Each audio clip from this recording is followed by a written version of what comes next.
Hi, welcome to What's Happening. Here are the top 5 stories. At number 1, President Bola Tinubu has condemned Saturday's suicide bomb blast in Borno State, describing it as a desperate act of terror. 18 people were killed when 4 suicide bombers set off improvised explosive devices, IEDs, in Gwoza. Hours later, the presidency issued a statement commiserating with the victims' families, as well as the Borno State government. President Tinubu described the attacks as desperate acts of terror and a clear manifestation of the pressure mounted against terrorists and the success achieved in degrading their capacity to launch offensives. He maintained that his administration is taking necessary measures to secure citizens, stressing that efforts will be redoubled to ensure that those who trouble the nation and disrupting law and order are completely removed. At number 2, 60 suspects comprising 25 males and 35 females have been arrested at a drug party in Abuja. The National Drug Law Enforcement Agency, NDLEA, said Sunday the suspects were nabbed following credible intelligence about the drug party organized by one Stanley Kechuku, who was arrested at the venue.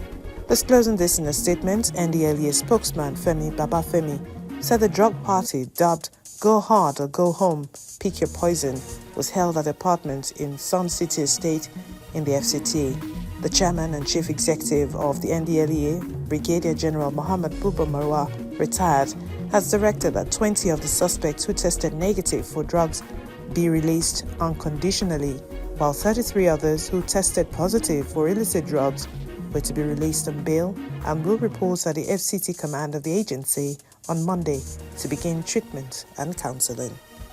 At number 3, the FCT Police Command's anti-kidnapping unit has rescued 2 female victims, Mat Ojadi, 15, and Evelyn Chinaza, 12, who were kidnapped by gunmen in Goto Village, Buhari, on June 30, 2024. This was made known in a statement by the State Police Public Relations Officer, SP Josephine Ade, on Sunday. Ade disclosed that the police, in collaboration with DSS officials, tracked the kidnappers to Goraka Forest, Niger State, and engaged them in a fierce gun battle, forcing the criminals to flee with injuries. The victims were rescued unharmed and have since been reunited with their families.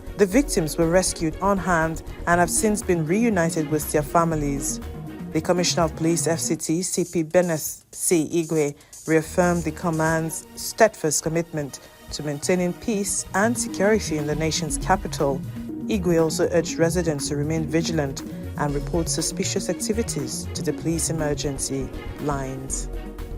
At number 4, 3 suspected leaders of a failed coup against Bolivian President Luis Arce were Friday remanded in custody for 6 months, the country's top prosecutor said.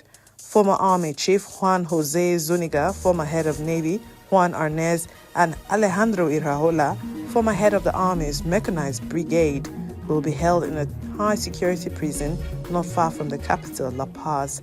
A total of 21 active retired and civilian military personnel were arrested in connection with Wednesday's attempted coup, in which troops and tanks were deployed in the heart of the capital, where they tried to break down the door of the presidential palace.